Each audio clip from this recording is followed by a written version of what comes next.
I'm Dustin Abbott, and I'm here today to do the third of a series of episodes on what's in my own personal kit. Often when I'm here, I'm talking about other people's gear, and I'm reviewing new gear that doesn't belong to me. So people have asked, what's in your own kit?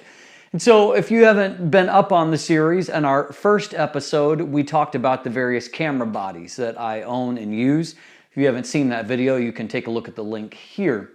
And then in our second episode, I examined what I use for wide-angle lenses, all the way from 15 millimeters on a full-frame body up to 35 millimeters.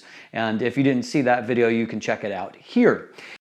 Today I'm going to be looking at the lenses that cover general purpose shooting, and you might call that the normal focal range. And so we'll take a look at why I use these lenses and what I have. Once again, my kit is broken down into kind of three distinct sections. I have got my kind of serious full frame lenses that I use, and then I also have some mirrorless options that I use. And then finally, I have vintage or legacy glass that I use kind of for the fun of it, but also because some of them do something unique that modern lenses don't. And so I'll detail that as we go along. I want to start first by looking at, I covered the Canon 35mm f2.IS in the wide angle lens. But because 35mm kind of straddles that zone, for many people, normal will be a 35mm range, and that will be kind of their general purpose walk around lens. And if you're looking for a moderately sized, you can see it's relatively compact, particularly compared to a lot of the new 35mm lenses. This is still one of my favorite overall lenses. It's extremely reliable. I just used it again yesterday extensively in a portrait session because it focuses great, it renders great. It also allows me to get quite close, and it has a nice maximum magnification figure. It's a very versatile lens, and so I also consider this to be a general purpose lens. A little bit narrower angle of view comes with the unique Canon pancake lens. This is a EF 40mm f2.8, and it's an STM or stepping motor lens. I don't use this lens necessarily a lot, but I probably will never get rid of it because it's not a huge investment and it does a lot of things quite well, and its unique size makes it very versatile. For one thing, it works equally well on a full frame body, a crop sensor, or on mirrorless because of the STM, and the compact size actually makes it one of the most natural fits to adapt onto the EOS M3 body that I use for mirrorless. And then also I find that I use it quite often if at least I carry it along, I should say, quite often. If I'm going out with the telephoto lens and mounted and I just want to take one camera body, I'll throw this into a pocket because it's easy to bring along. And should I want a wider angle of view, I can throw this on easily and not really mind the weight, of course, bringing it along. It really does a lot of things quite well. It's sharp from wide open. It has a nice flat field of focus, and so it works nice for landscape. It also allows you to focus down right under a foot, and so you can get really close to things and kind of blow backgrounds out and do some kind of pseudo macro type shooting with it. And so it's a versatile lens that I enjoy. I don't have it here, but I also do use very rarely. I have the EF-M for the mirrorless body, 18 to 55mm kind of kit lens. And I will use that periodically. Mostly my son uses it on the original EOS M body, and so I don't really have it here. Another lens that I don't have pictured here today, but I detailed, and if you haven't already seen the what I added to my kit in 2015 video, take a look here. But that is the new Tamron 45mm f1.8 VC prime lens.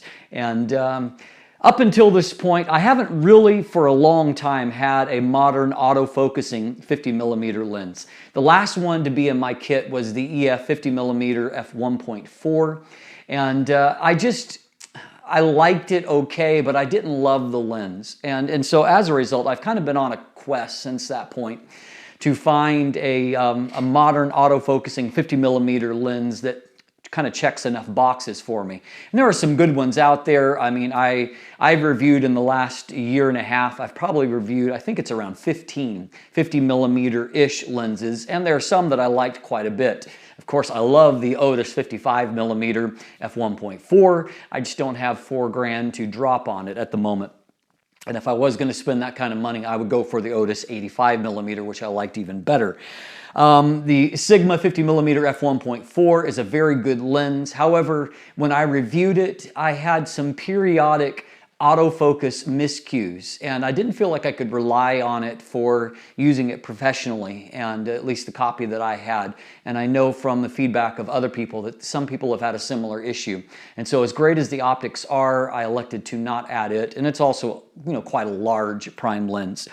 And so I did elect to add the Tamron. It's not a perfect lens. However, it focused accurately for me. The review copy I have, and I hope that my own copy works as well. But that copy it's my Christmas present, and so my wife has it hidden away somewhere right now, and so it is conspicuously absent here today. But I do trust it's somewhere on the premises. And so anyway, it has a great maximum magnification figure, which really suits the way that I like to use a 50mm lens. I really like doing artistic type shots at a close focus range with that. And so it worked well. It really has beautiful bokeh and out of focus rendering. So I liked it enough that I elected to add it to my own personal kit. Part of the reason why I haven't been in a rush to get a 50mm type lens is, number one, I do like the 35mm field of view quite well, and so that's not tough for me for general purpose shooting. But I also have a number of vintage 50mm-ish lenses that I enjoy using. I actually have 4 of them, and so most of them I have a very small investment in. For example, this Helios 44-2 lens. It says 44-2, that's the designation. It's actually a 58mm f2 lens, and so I don't quite know the naming system for Helios lenses. They are, this is an old Soviet era lens. It's a kind of a copy of a Zeiss Biotar design, and so it's really unique. It has really unique rendering, most notably the fact that particularly at wide apertures and at about 7 to 10, 7 to 12 maybe feet from the camera. If your subject is there and then you have a little space to the background, if you time everything right, it has this really unique bokeh, swirly bokeh rendering all around the outside edge. And so you put your subject in the middle, and images are just, they're kind of magical. It's an optical defect, but it's a very artistic good one. And I love using it, and people love the images that I take with this particular lens. I literally have $25 invested in this. That's shipped from Russia, and I use an M42. That's the mount, was M42. It's a screw mount. I use an adapter to use it on modern lenses. And you do have to be careful with these right towards infinity. It can sometimes hang on the mirror. It's unlikely to cause any kind of permanent damage. It never has for me, but it's something to watch out for. But it's worthwhile because it really produces unique images, and I enjoy using that. And stop down, it's devastatingly sharp. And so it's a really cool lens. This is one of my really favorite overall lenses, period, right here. This little, it's an SMC or super multi-coated tachymar, and this is a 50mm f1.4 lens. And these lenses, they're amazing. I mean, it's compact, as you can see, but the build quality is fantastic. It has a fabulous focus ring that just moves so smoothly. It's beautifully built and designed. It also renders, its out of focus bokeh rendering is really, really fantastic, as is its color rendition. And so it really is a great lens to use. And if you have one of my bodies, as I mentioned in our first episode, I have an EGS focus screen. Manual focus is really quite easy using that. And again, even like a portrait session I shot yesterday, I brought this along, I used it, and some of the images that come out of it are just fantastic. And so I really enjoy using that. Those will run you, depending on the quality copy you get, you can find them on eBay from anywhere from $80 to $150. I have a nice quality copy. One of the unique things about this lens that will sometimes happen is that some of them have a thorium element that is actually, mildly radioactive, and so it will start to yellow over time. But if you will put it under a UV light for 4 days, 5 days a week, all of that will clear out and the glass will become clear once again, and the light transmission is exceptional. So it's a very good little lens. Kind of to finish out the trifecta that's here is I have a Zeiss lens. This is a CY mount. It's a Contax Yashica mount, and so it's a different mount, but again, I use adapters. I actually now use the Photodiox Pro adapters. They're machined at a higher grade than what a lot of the cheap adapters off eBay are, and as a result, for example, the first adapter I had for this, I didn't have infinity focus. The Photodiox Pro enabled me to have perfect focus throughout the focal range, even wide open, and so I prefer those. I wrote an article called why Photodiox Pro is worth the extra dough, and I'll throw a link down here below if you want to take a look at that. But anyway, this is a Zeiss Planar T. This is a 50mm f1.7 lens, and it's a little bit more pricey. I have close to 200 bucks in this, but I like it because it provides that great Zeiss color, which the Zeiss lenses really are, between the optical formula and the coatings, they really produce really beautiful neutral color. I like it for that. Also, it's different from any lens that I have in that it is a little bit more low contrast in its native output. And so, sometimes you can buy software that enables maybe software presets or processing presets that enable you to have kind of a lower contrast look. Sometimes I'll call them a faded look. Well, this lens has some of those unique qualities naturally, and so as a result, I can produce some nice images with that. I find this is a really nice people lens and general purpose. It's easy to focus, has a very lightly damped manual focus ring, so you can move quite quickly through it. And I find that it does a really nice job with people. It's very sharp even at f1.7, and so I like that a lot. Finally, my kind of workhorse here is that I've used for over 3 years. When this lens came out, this is the Tamron SP 24 to 70mm f2.8 VC lens. When it came out, it came just shortly on the heels of Canon's own 24 to 70mm f2.8 Mark II L series lens.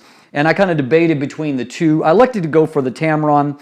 For one thing, it's considerably cheaper, but optically it is very, very close. This has an image stabilizer, which it's been the only kind of a standard 24 to 70 zoom to have an image stabilizer. There's another one from some manufacturer that's just released right now, maybe a Sony. But up until that point, it has been the only one for the last 3 years. I find that it has a great versatility. I've used it in countries, on multiple continents, and all kinds of different climate. It has never let me down. It autofocuses accurately for me. It has weather sealing, and I've been out in all kinds of adverse weather, and as I said, it's never disappointed. The image stabilizer comes in handy. One of my favorite pictures taken with this lens was actually in Washington, D.C., and I was in the metro, and I was kind of inspired by the interior design of the station I was in, and I wanted to get a picture of the train coming into the metro station, but I didn't have a tripod with me, and I wanted kind of some motion blur of it coming in, kind of some light trails. And so I used my best kind of technique, but I handheld a second shutter speed, a 1 second shutter speed shot, and it turned out fantastic. I really love the image. That's just not something you could have done without that image stabilizer. It also comes in really handy when I'm shooting interiors. For example, traveling in Israel and Rome, I shot a lot of interiors that were often dimly lit, and because nothing is moving, there's no problem in using a slow shutter speed, and so it really has worked well for me in that regard. It's one of my workhorses for shooting events and weddings, and some people are a little leery of using third-party lenses, but I've had great success with this Tamron, and of course it does come with a 6-year warranty here in North America, and so that certainly adds some peace of mind. So I recognize this is probably more lenses than what you might have or want to use in your own kit for personal use. for general purpose shooting.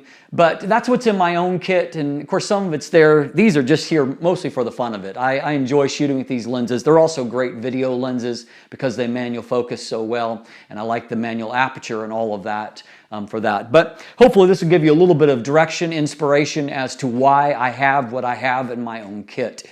And so I'm Dustin Abbott. If you haven't already, please subscribe. I've got, I think, 2 more episodes I'll be bringing in this. The next episode, I'll look at telephoto lenses and then also the macro lens that I use. And then in a final episode, I'll go over some of the accessories that kind of complete out my kit in terms of carrying things and flash units, that kind of thing. And so hopefully you'll enjoy. Looking forward to those episodes as well. Thanks for watching. Have a great day.